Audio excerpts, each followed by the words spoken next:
Ma'am, last na lang po.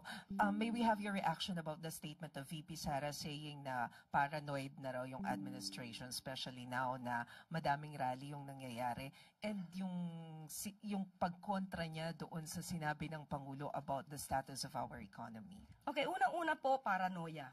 Ang paranoia, sabi po nila, ay direct cause ito ng emotional outburst, meltdown. Hindi po nagme-meltdown ang ating Pangulo.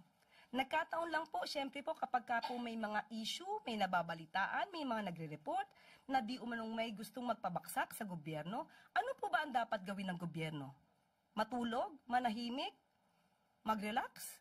Kailangan po itong mamonitor. Hindi naman po ibig sabihin na ito ay may katotohanan, but still, hindi po to dapat na tinutulugan. Patungkol po doon sa, again, Maricel, ano yung second?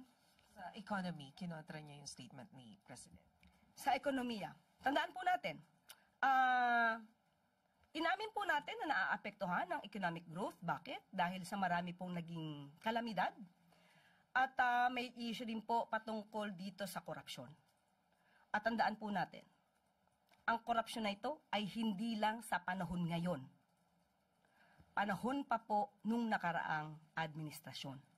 Hinahanap pa po ang 33.5 billion pesos na patungkol po sa flood control master plan sa Cebu or Metro Cebu. Isa po ito na dapat imbestigahan. Nakakakos din po ito sa ating ekonomiya.